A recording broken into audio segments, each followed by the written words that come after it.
마가복음 8장에 보면은 예수님께서 오병이어 사건 이후에 이제 7,000명을 먹이신 사건이 나옵니다. 오병이어 사건과 칠병이어 사건의 차이점이 좀 있습니다. 칠병이어는 데가볼리에서 그 기적을 행하셨고 오병이어는 갈릴리에서 행하셨습니다. 즉 다시 말하면 오병이어는 유대인을 위한 기적이었고 칠병이어는 예수님께서 그 모든 구원의 확장이 이방인들에게도 있음을 앞으로 전파될 것을 보여주면서 이방인을 위한 기적이었다고 할 수 있습니다.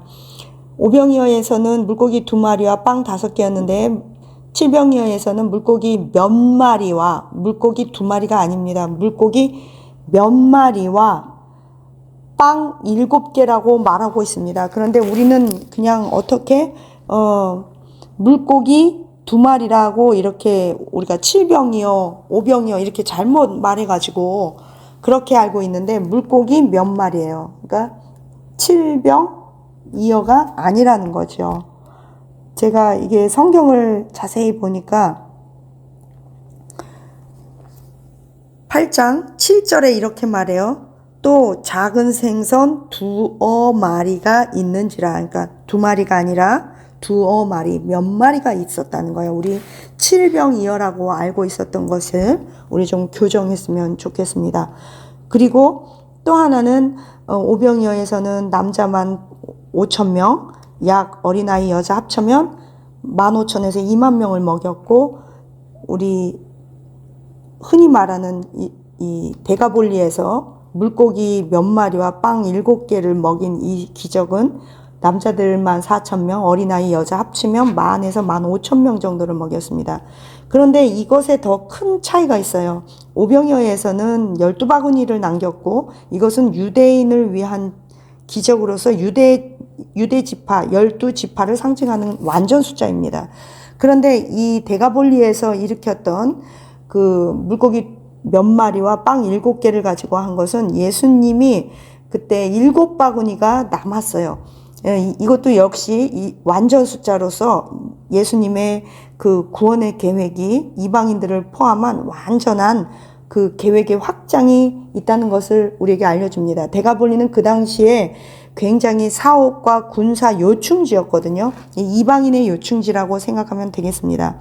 그런데 이 기적을 행하자마자 정말 황당해서 성경을 읽다가 제가 막 큰 소리로 웃었던 이유가 있습니다. 황당한 두 부류의 사람들이 나오는데 하나는 바리새인이고 그 다음은 예수님의 제자들입니다. 벌써부터 웃음이 나오는데 바리새인들은 이런 기적을 보면서 한다는 소리가 여전히 예수님을 힐난하더라. 11절에 보니까 예수님을 이 표적을 보면서 또 힐난하고 또 시험하고 하늘로부터 내려오는 그런 표적 말고 하늘로부터 막 불이 내리고 엘리야처럼 그런 기적이나 좀 해봐라. 뭐 이런 성경엔 없지만 이런 식으로 얘기를 하는 거예요. 왜 그러냐면 이렇게 말을 해요. 11절에 바리새인들이 예수님을 힐난하며 시험하여 하는 말이 하늘로부터 표적을 구하는 거예요. 그러니까 예수님께서 그들의 그 속마음을 아시고 깊이 한탄했대요. 그냥 한탄한 게 아니라 아주 깊이 한탄했대요. 그러면서 하는 말이 너희들이 이렇게 많은 기적을 보고도 또 표적과 기적을 구하느냐? 내가 너희에게 보여줄 기적과 표적이 더 이상 없다. 이렇게 아주 단호하게 말하고 배를 타고 그냥 떠나가 버리세요. 그리고 배 타고 제자들을 데리고 가는데 아까 방금 전에 먹긴 먹었어요. 그런데 이제 또 사람이 아침에 먹었다고 점심에 또 배 안 고픈 게 아니잖아요. 다 소화됐잖아요. 그러니까 14절에 보니까 이제 배가 고픈 거예요. 그랬더니 배에 떡 1개밖에 없는 거, 빵이 1개밖에 없는 거를 그 제자들이 그제서 생각이 난 거야. 7바구니가 남았는데 그거 갖고 오는 거야. 에이씨, 까먹었다.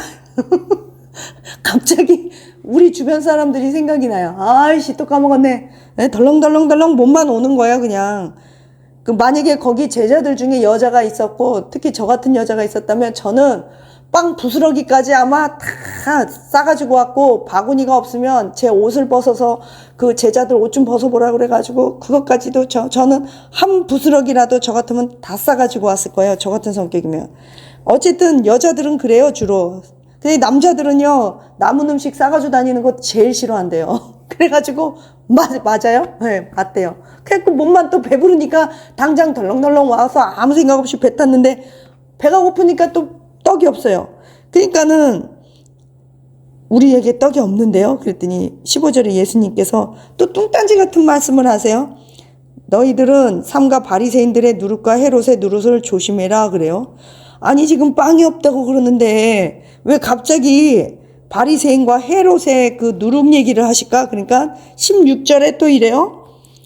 야, 수근거려요. 제자들이 또 그냥 얘기하는 게 아니라 혼자만 얘기한 게 아니라 수근수근 하면서 야, 우리에게 빵이 없고 떡이 없어서 예수님께서 저런 말을 하는가? 이런 말을 하는 거예요. 그러니까 예수님께서 그들을 아시고 하는 말이 야, 빵이 없고 떡이 없어서 수근거리니 너희들은 아직도 못 깨닫고 아직도 마음이 그렇게 둔하고 그렇게 보여줘도 알지 못하니 그러는 거예요.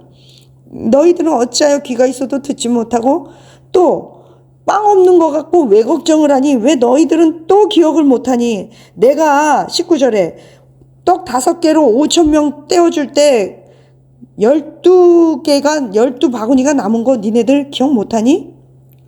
또 7개로 4,000명을 떼어줄 때 몇 광줄이거더니 했더니 7개요.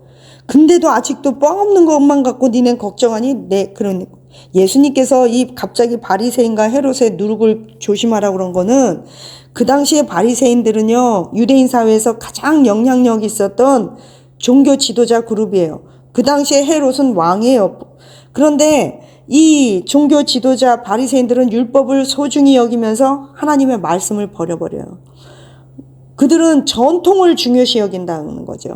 그들은 부활신앙은 있어요. 율법을 소중히 여겨요. 그런데 그것보다 자기들이 세워놓은 전통, 규칙, 회칙, 우리 교단법 이거 하느라고 하나님의 말씀을 저버리고 사람들에 대한 긍휼함을 저버리는 거예요. 지금 예수님의 머릿속에는 계속 뭐가 남았어요? 이런